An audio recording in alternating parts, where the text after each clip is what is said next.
नमस्कार व्यूअर्स, और आप सब लोग कैसे हैं। आशा करती हूँ आप सब लोग अच्छे होंगे, स्वस्थ होंगे और मेरा शिव पुराण का पाठ अवश्य देखते होंगे। तो आइए सबसे पहले हम जान लेते हैं कि कल तक हमने कहाँ तक जाना था।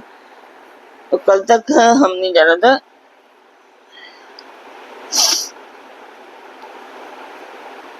कि सिर, शिखा, कवच, नेत्रत्रय और अस्त्र, इन 6 की गणना है।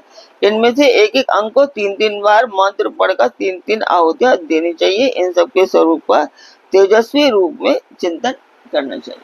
कल तक यहाँ तक था। आइए बता दूं, ये पाठ एक शुभ कार्य है, मंदिर के लिए कर रही हूँ और इसमें मैं आप सब लोग का सहयोग चाहती हूँ कि आप सब लोग सहयोग करें और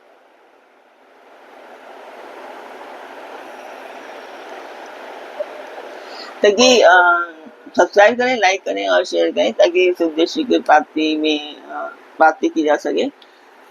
तो अपने परिवार और मित्रगणों से भी सब्सक्राइब और शेयर करने के लिए अवश्य करिए। तो जिस मंदिर का मैं वर्णन कर रही हूँ उस मंदिर की मैं वीडियो डालती हूँ, आप लोग देखें और मुझे बताएं कि आपको शिव पुराण कैसा लग रहा है। तो अब हम चलते हैं आज के पाठ पर। स्वागत करती हूँ मैं आप सभी का अपने इस कार्यक्रम शिव पुराण में। शिव पुराण की ये वायव्य संहिता का उत्तराखंड पाठ चल रहा है और इसमें आज आप सुनेंगे, ये चल रहा है श्रद्धा की विधि का पार्ट 2।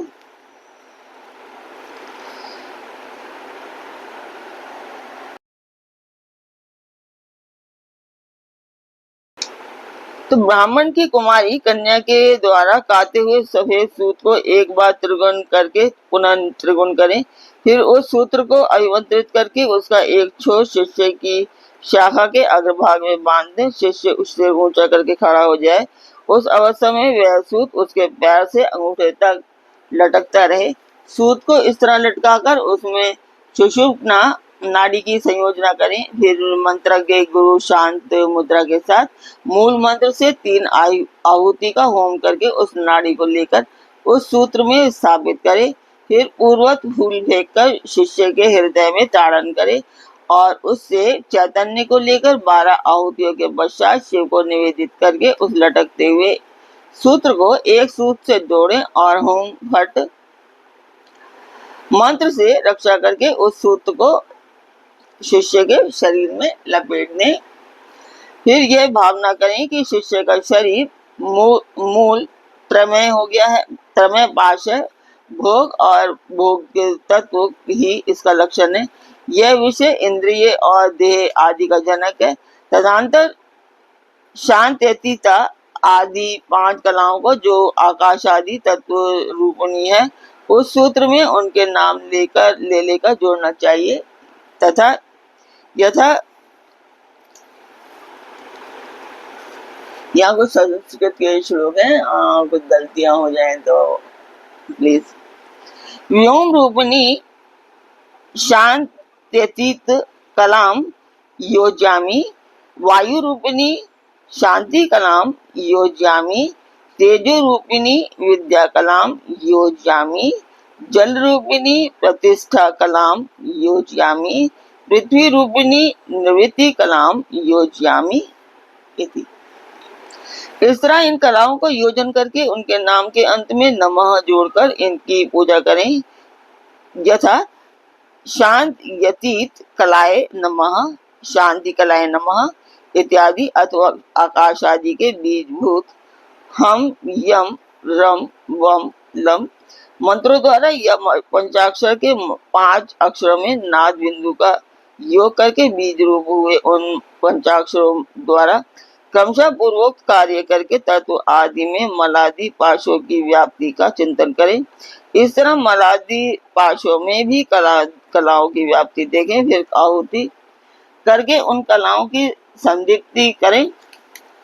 तदनंतर शिष्य के मस्तक पर पुष्प से ताड़न करके उसके शरीर में लिपटे हुए सूत को मूल मंत्र के उच्चारण पूर्वक शांत यतीत पद में अंकित करें। इस प्रकार क्रमशः शांत यतीत से आरंभ करके निवृत्ति कला पर्यंत पूर्वोक्त कार्य करके 3 आहुतियां देकर मंडल में पुनः शिव का पूजन करें। इसके बाद देवता के दक्षिण भाग में शिष्य को कुशयुक्त आसन पर मंडल में उत्तराभिमुख बिठाकर गुरु होमावशिष्ट चरु उसे दे। गुरु के दिए हुए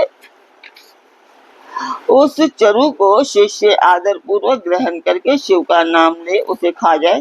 फिर 2 बार आचमन करके शिव मंत्र का उच्चारण करे। इसके बाद गुरु दूसरे मंडल में शिष्य को पंचगव्य दे। शिष्य भी अपनी शक्ति के अनुसार उसे पीकर 2 बार आचमन करके शिव का स्मरण करे।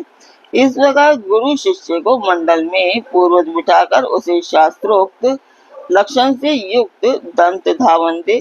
शिष्य पूर्व या उत्तर की ओर मुंह करके बैठे और मौन हो उस दंतान के कोमल अग्रभाग द्वारा अपनी दांतों की शुद्धि करे। फिर उस दंतान को धोकर फेंक दे और कुल्ला करके मुंह हाथ धोकर शिव का स्मरण करे। फिर गुरु की आज्ञा पाकर शिष्य हाथ जोड़े हुए शिव मंदिर में प्रवेश करे। उस फेंके हुए दंतान को यदि गुरु ने पूर्व, उत्तर या पश्चिम दिशा में अपने सामने देख लिया तब तो मंगल है, अन्यथा अन्य दिशाओं में देखने पर अमंगल होता है। यदि निंदित दिशा की ओर वह दिख जाए तो उसे उसके दोष की शांति के लिए गुरु मूल मंत्र से 108 या 54 आहुतियों का होम करें। तत्पश्चात शिष्य का स्पर्श करके उसके कान में शिव नाम का जप करके महादेव जी के दक्षिण भाग में शिष्य को बिठाएं।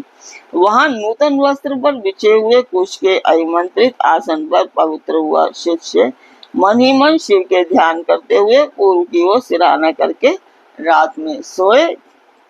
शिखा की सूत में बंधे हुए उस शिष्य की शिखा को शिखा से ही बांधकर गुरु नूतन वस्त्र द्वारा हुंकार उच्चारण करके उसे ढक दें।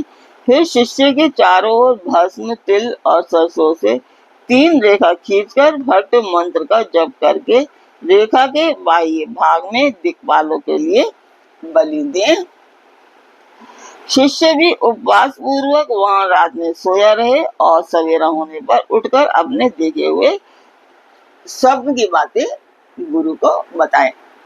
तो ये था आज का पाठ। आपको कैसा लग रहा है कमेंट बॉक्स में मुझे अवश्य बताएं।